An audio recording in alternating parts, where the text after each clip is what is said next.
दिनै 22 नं कक्लाबारि बिटिसि बियाबाव दिनै जोङो बिसायख'थिनि थाखाय मेल खुंथिंगासिनो दङ आरो बेहाय आसामनि सासे खुब माने गिदिर मन्थ्रि चन्द्रमन पाटवारी बिथाङा जालायावबो बिथाङा बाहागो लादों आरो दा साम' हाथायावबो बाहागो लादों आरो बिटिसिनि चिफ लोगोसेयैनो जोंहा लरेन्स इस्लारि एमएलए जलेन दैमारि एमएलए आरो जयन्त बसुमतारी एम गौतम दास घनश्याम दास दावबायसा आरो गोबां बिदिनो दैदेनगिरिफ्रा बाहाय बाहागो लागासिनो दङ कक्लाबारिनि बिसायख'थिखौ लानानै जोंहा जेबो जिंगा गैया खारन बेयो मोनसे नियमल' जे खालि जादोंमोन प्रमद बर'आ रेजिगनेसन होनानै आरो बे सिटखौ दा फिलआप खालामफिननांगौ बिपिएफआ बे इलेक्सनखौ बिराद सिरियासलि गेलेदों होननानै आं नुवाखै देरहानो नामबो गेलेयाखै बिसोरो खारन हाग्रामा महिलारिया गामि गामि हाबनानै बिदिनो सोरजोंबा साहा लोंदों रायलायदों बेदर जानो माने फैसा होलांदोंबाबो गोबां जायगायावनो बिपिएफनोनो भट होथारदों होननानैबो बुंलांनोबो हायाखै बियो बिथांमोननि फुटबल टीमा खुब दुरबल दा डिफेन्डार गैया डिफेन्सआवबो गैया सेन्टार फरवार्डआवबो गैया गेलेग्रा गल सोनो जमबाय थादोंबाबो बलानो थांनाय नङा बिथांमोन दा ओंखायनो बे बिसायख'थिखौ आङो खावलायगोन मा जौगानायनि मोनसे बिसायख'थि हिसाबै कक्लाबारि समस्तिनि मानसिफ्रा बयबो भट होनांगौ थांनाय 1.5 बोसोराव प्रमद बर'आ गाव देरहानायनि उनावहाय मोननै स्टेटआव देरहानायखाय बेखौ रेजिगनेसन होनो गोनां जानायाव फ्राय बोसोरसेसो सम बावहाय एमसिएलए गैया जादों आरो आंबो बे सापागुरिनि सासे मन्थ्रि हिसाबै बे जायगायाव डेभेलपमेन्टनि खामानि मावनायनि बेलायाव डिसिसन लानो एसे गोब्राबानो जादोंमोन सोरनाव सोंनानै लामा हमनो सोरनाव सोंनानै दालां हमनो दा दिनै सासे पिपल्स रिप्रेजेन्टेटिभ मोनबाय बे हिसाबै खामानि मावनाया सिस्टेमेटिक जागोन सापागुरिनि सासे मन्थ्रि हिसाबै आङो दिनै सापागुरिबासि रायजो राजानो खिन्थानो सानो जे काउन्सिलनिफ्रायथ' गोबां खामानि मावबाय बेनि अनगायैबो आसाम गभर्नमेन्टनिफ्राय दा बावहाय खमैबाबो 120 कौटिसो थाखा हरबाय बे 120 कौटिसो थाखानि स्किम जानो थांगासिनो दं मोनसेया जाहैबाय डिस्ट्रिक्ट लेभेल स्टेडियाम मुसलपुराव आरो डिसि अफिस बेफोरनि अनगायैबो जों दालां 3 बानायदों आरो ITI प्लास बिदिनो MLA LED फान्ड बेफोरखौ गासैखौ लाजोबनानै आनटाइड फान्ड आरो स्कुलनि कम्प'जिट निफ्राय हरनाय फान्ड आरो हेन्डलुमनिफ्राय हेन्डलुम मडेल भिलेज दा बेफोरखौ लाजोबनानै 120 कौटिसो थाखा बाहाय हाबगासिनो दङ खारन बेफोर प्रजेक्टफ्रा गासिबो एप्रुभ जाजोब्बाय थ' बिनि अनगायैबो दा फैगौ 4 बोसोराव गोबां फैगौ समाव हयतोबा आङो नेक्स्ट इयाराव 30निफ्राय 40 किल'मिटारसो गोलाव लामा बानायनायनि मोनसे खाबु मोनगोन बिनि अनगायैबो WPTनिफ्राय गोबां बाहाय प्रजेक्ट हाबो स्किम हाबो आरो MLA LED फान्डआथ' दंबावोआनो आरो गभर्नमेन्ट अफ आसामनिनो माखासे मिशनफोर दं दा बेवहाय ओंखायनो ITI प्रप'जाल दं दा दिनैहाय जाय मिनिस्टारा बेवहाय दङ चन्द्रमन पाटवारी बिथांनाव आं लेटार लिरदोंमोन ITI नि थाखाय सिमला बाजाराव बिथाङा जोंनो आंनो रिप्लाइबो हरबाय जे गभर्नमेन्ट अफ आसामा ITI गायसननो गोसो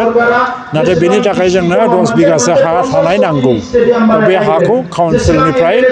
हरनानै प्रप'जाल हरोबा ITI खौ बानायगोन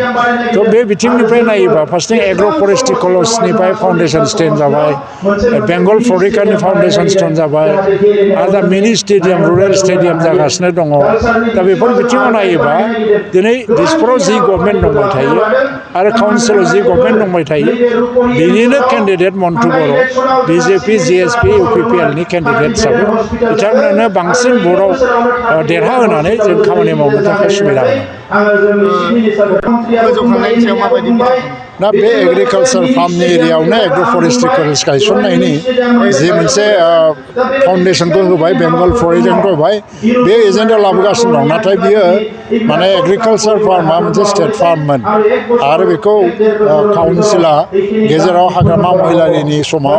बेखौ टेक अभार खालामनाय बे काउन्सिलखौ माने फार्मखौ काउन्सिलानो नायनायनि बाथ्रा सिन्था खालामलायदोंमोन नाथाय जानानै फैयाखै दा बेनि थाखाय मोनसे सिन्था सरसा जाबाय थादों बेखौ काउन्सिलानो सालायनांगोन लासैनोबाबो नाथाय बे हयतोबा गोदोनि बादि मोनसे माने जि माइ जोलैनि जि फार्ममोन बा सिड फार्ममोन बिदिल' जायालासिनो मोनसे माल्टिपारपास मोनसे प्रजेक्टआव लांबाय थानांगोन बेनि थाखाय सिन्था सरसा मोनसे सोलिबाय थागोन एग्रिकालसार कलेजखौ एग्रिकालसार कलेजखौ मालानिफ्राय दा बियो दा मोनसे प्रसेस चिफ मिनिस्टारा जिहेतु गावनि आखाइजोंनो गायसनबाय गावनि समावनो बेखौ मावलांगोन बियो माज्राबारि एरियानि रायजोफोरनि मोनसे सोंलु बे 30 बेडनि मेडिकेल जागोन होननानै बुंदोंमोन नाथाय बे माब्लानिफ्राय मावफुंजागोन होननानै रायजोफोरा सोंदों दा बियो दा मोनसे माज्राबारियाव बियो भबानिपुर समस्तियाव गोग्लैयो हिसाबै बिनि MLA आ दा अलरेडि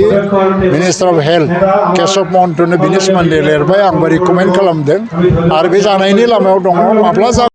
नोंथाङा सरखारि साख्रि नागिरदोंना नोंथांनि थाखाय मोनसे गोजोनथाव खौरां